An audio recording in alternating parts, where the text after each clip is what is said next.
Bienvenue à cette édition rétrospective de la semaine du Journal de la Ville que nous vous convions de suivre avec beaucoup d'intérêt.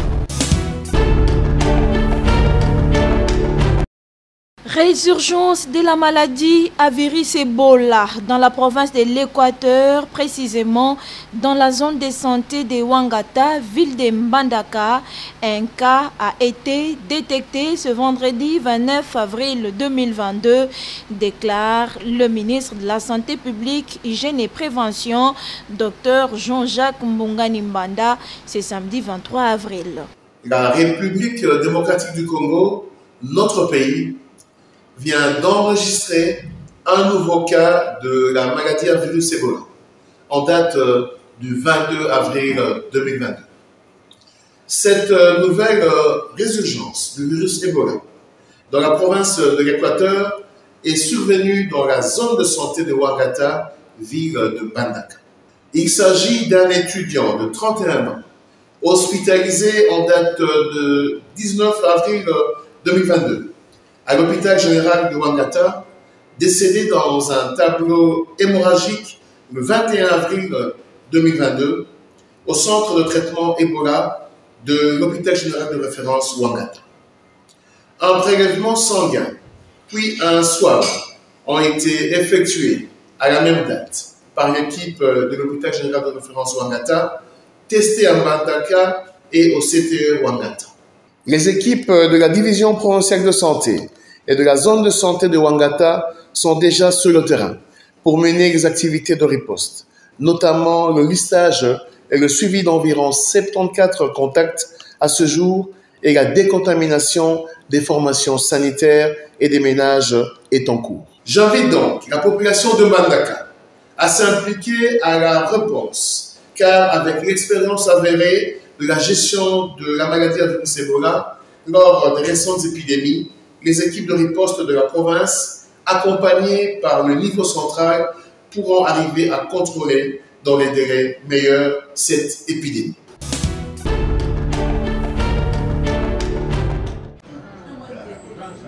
La syndicalisation en République démocratique du Congo, les dirigeants et cadres du syndicat interministériel de la réforme de l'administration publique SIRAP, que dirige l'ingénieur Yapai Makengo en formation de 5 jours depuis ce vendredi 22 avril 2022 à Kinshasa. Durant cette formation, les participants vont, avec les concours des experts en la matière syndicale, renforcer leurs capacités en cette matière.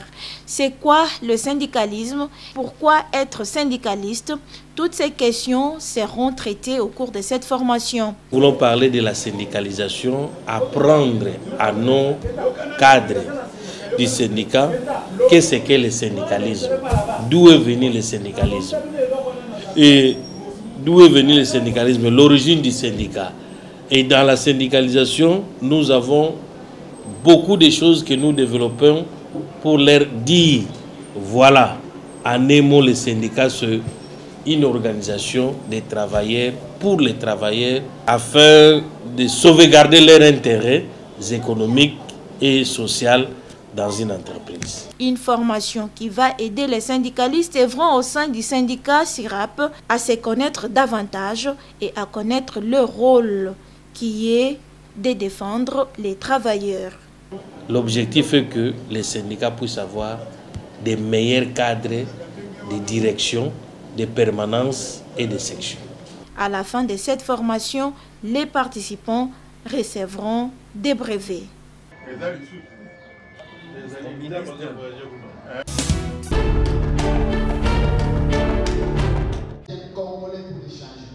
Après les différentes tribunes d'expression populaire organisées dans les 4 districts de la ville-province de Kinshasa pour sensibiliser les jeunes à s'impliquer dans les processus électoraux, la plateforme provinciale Union de jeunes congolais pour les changements IJCC Kinshasa vient d'entamer une autre étape, celle de former et organiser les clubs d'épée. La première étape de cette formation a eu lieu dans la commune de Massina, Petro Congo, Ici, l'UJCC Kinshasa, en collaboration avec AFCO, ont, à travers cette formation, conscientisé la jeunesse des Massina à cultiver la paix, rien que la paix, dans leurs milieux respectifs. Une formation facilitée par le professeur Antoine Katembo qui, au cours de celle-ci, a rappelé aux jeunes de Massina l'importance de créer des clubs de paix. Convaincus, les jeunes de Massina remercient l'UJCC Kinshasa et réitèrent leur engagement à œuvrer dans la paix et surtout d'éviter la haine, tribalisme et conflits inutiles. Vi ba phénomène ya mabe eza tellement ébélé et JCC azana pour ça tout diminuer effectif ya makambo mabe ya ba violence ya ba kuluna et que ba jeune lelo ba se responsabiliser ba importance na bango na kati ya société. Et le coordonnateur provincial de l'UJCC Kinshasa, Rémi Flamme Mangwamba, circonscrit le cadre de cette formation. La période des tribunes d'expression populaire est déjà passée. Nous sommes dans une autre phase dans la formation et l'organisation des clubs de la paix. Alors nous sommes ici dans la commune de Massina. Vous êtes sans ignorer que c'est une commune un peu bouillante et qu'il y a aussi beaucoup de conflits. Alors nous devrons commencer par ici, en train maintenant de faire engager la jeunesse afin qu'ils deviennent les partisans de la paix. Avoir des clubs de paix dans la ville de Kinshasa est d'une importance capitale. Les clubs de paix, c'est un endroit de la médiation, c'est un endroit de dialogue. Vous savez qu'on ne peut pas parler du développement sans la paix. Cette formation des clubs de paix est rendue possible dans le cadre du projet Tufaulu Pamoja, projet financé par l'ambassade de Suède et appuyé par CAFOR de CJP dans son 3e volet.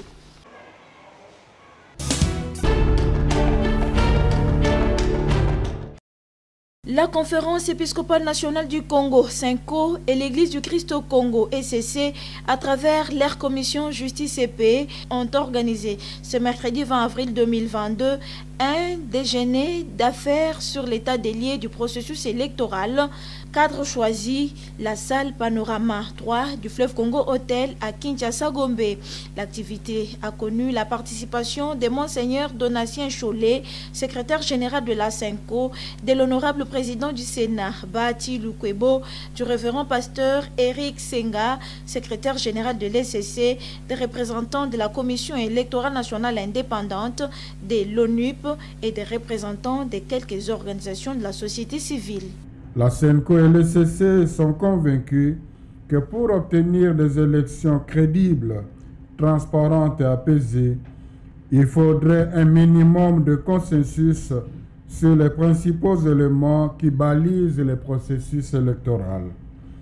C'est pourquoi nous avons pensé à créer cet espace d'échange pour réfléchir ensemble, avec l'appui des experts, sur ce qui doit être fait afin de rassurer les uns et les autres. Notre souhait est que nos échanges fassent le lit d'une dynamique nationale favorable aux élections inclusives, transparentes, crédibles et apaisées en 2023.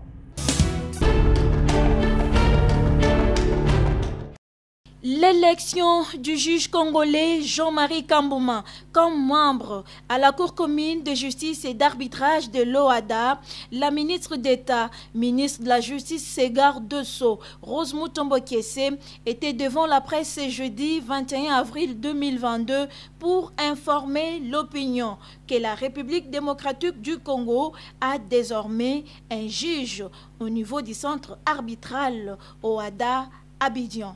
Cadre choisi, Sultani Hotel. J'ai voulu cette rencontre puisque c'est quand même un événement pour notre pays. La République démocratique du Congo étant membre parmi les 17 pays que compose l'OADA, avait un candidat que devrait présenter. C'est ainsi, suite à cette élection, nous avons eu notre candidat qui est avec nous ici. Mais en quoi la République démocratique du Congo doit-elle s'attendre de cette élection de son juge à la CCJA? Rose Mutombo explique. On a beaucoup de contentieux où la République démocratique du Congo est condamnée. Et que si on a un juge, on est informé des procédures. Parfois on est condamné puisque l'information ne passe pas ou puisque les gens font à dessein pour que l'information n'arrive pas au niveau de la République pour qu'on puisse dépêcher des avocats. Et si on a un juge, il y aura un suivi et nous serons toujours au rendez-vous pour les différents contentieux ouverts à notre égard.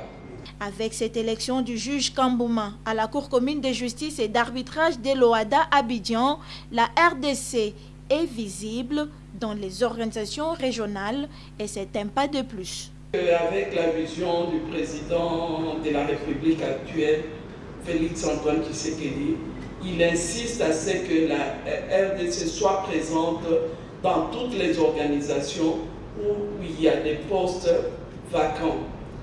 Nous nous retrouvons aujourd'hui avec 3 compatriotes, un qui est à la Commission des droits de l'homme des Nations Unies qu'on a eu à booster pendant mon mandat, le professeur Minga Changa. Le deuxième, c'est un compatriote qui est au niveau de l'Union africaine. Et le troisième, c'est celui qu'on vient de voter au niveau de l'OADA. Le numéro 1 de la justice congolaise a pour cet honneur reçu par son pays remercié le président de la République, Félix Antoine Tshisekedi Tshilombo, et le Premier ministre Jean-Michel Samalou Kondé pour leur accompagnement technique et financier dans ces processus.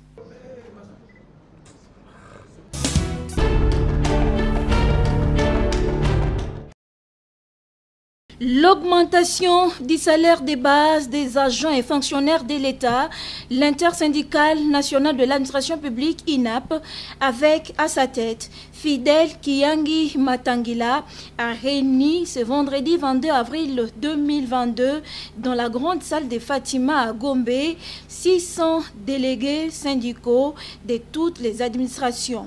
Objectif, remercier le gouvernement congolais pour avoir respecté son engagement en résolvant point par point le protocole d'accord des Bibois signé avec le banc syndical en novembre 2021. Bien qu'il reste encore à faire, mais la volonté de répondre au cahier des charges des agents et fonctionnaires de l'État par le gouvernement est manifestée. Nous ne devons que lui remercier, se réjouit le président de l'intersyndicale nationale de l'administration publique. Nous avons constaté que le gouvernement de la République a tenu sa parole. Il a commencé par rabattre l'IPER de 15 à 3%. Le gouvernement a mécanisé 22 800 agents. Le gouvernement a accepté d'améliorer les salaires des agents et fonctionnaires, bien que ce n'est pas à la hauteur convenue. Et nous venons de signer un avenant avec le gouvernement qui a accepté de compléter les montants manquants au mois de juillet, soit au 3e trimestre. C'est-à-dire qu'au mois d'avril, le salaire des lycées va passer de 165 000 à 205 000, plus 15 000 de transport, le lycée devra toucher 220 000. Et au mois de juillet, le gouvernement va ajouter les 35 000, plus les transports, le lycée aura 155 000 francs. Nous sommes merci au gouvernement et nous lui demandons que nous puissions garder le dialogue social, que le partenariat puisse continuer et nous sommes prêts à l'accompagner. L'accord signé à Bibois va petit à petit trouver la solution dans son entièreté car le gouvernement congolais y tient, rassure Fidel Kiangi. Nous allons partir avec des augmentations à chaque trimestre pour atteindre d'abord les $200 que nous avons convenus en 2018. Ces gestes posés par le gouvernement congolais est une première en République démocratique du Congo et c'est pour concrétiser la vision du chef de l'État Félix Antoine Tshisekedi Tshilombo, celle le peuple d'abord.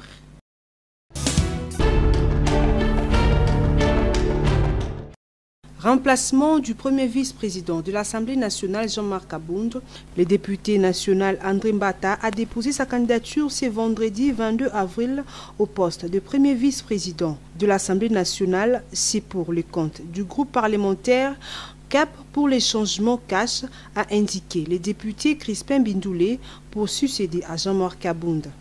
Nous avons accompagné aujourd'hui le professeur André Mbata pour déposer sa candidature au bureau de l'Assemblée nationale.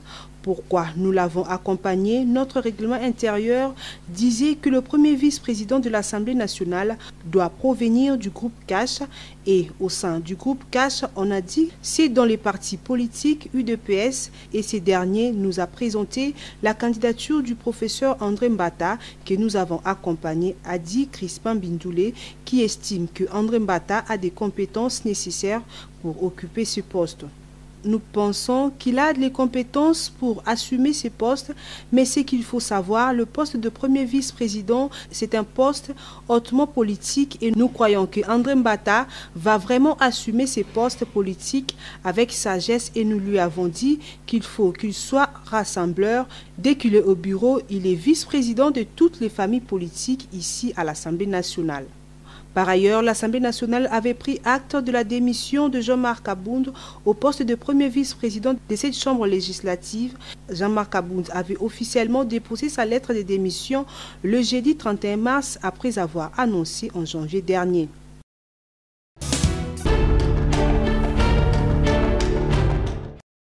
Célébration de la journée annuelle de la Terre, aussi appelée Journée de la Terre nourricière, c'est vendredi 22 avril. Avec comme thème éco-ancienneté, Jean Mangalibi, ami de la nature, conscientise le monde à revoir leur rythme de vie. Je crois que cette année, nous avons comme thème éco-ancienneté. Alors, c'est là où ça demande à ce que nous arrivons à revoir notre rythme de vie. Parce qu'on se rend compte que beaucoup d'entre nous sont victimes de crises cardiaques et autres. Et face à cela, la République démocratique du Congo en tant que pays solution, où il y a beaucoup de chômeurs, pendant qu'il y a beaucoup plus de l'emploi. Quand je parle de l'emploi, on doit arriver à savoir que le premier travail ou emploi pour le Congo, c'est le travail de la terre. On va se rendre compte que nous avons plus de 5 millions d'hectares de sol arable, et que nous cultivons que 10%, c'est même sous-exploité. Et que quand on voit le nombre de chômeurs, nous sommes en train actuellement de battre les records. Voir comment orienter la population sur le travail de la terre. Je crois que cela permettra à ce qu'une fromage équilibré, moi je crois que cela permettra à ce que, même par rapport à ce que la journée a aujourd'hui comme thème, de pouvoir vivre paisiblement, sans avoir beaucoup de soucis, parce que notre grand souci que nous sommes les premiers aujourd'hui réserve stratégique mondiale. On est censé avoir de bons programmes qui permettent à l'homme d'être en bonne santé.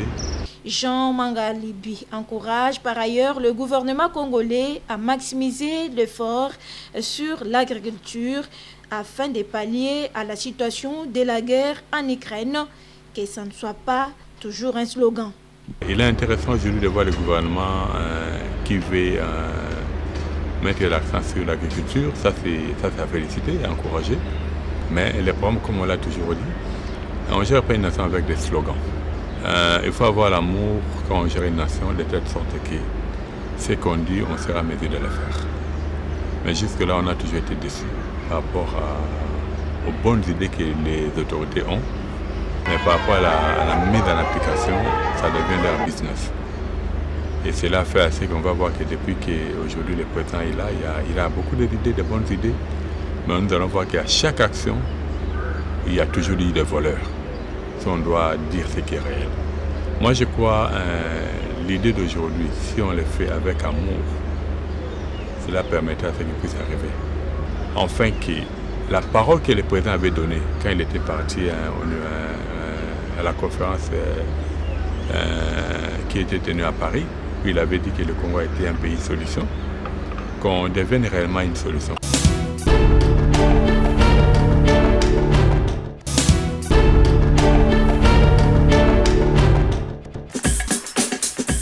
fin de cette session d'information rétrospective de la semaine du Journal de la Ville. Merci de nous avoir suivis et déjà, nous vous disons bon début de la semaine.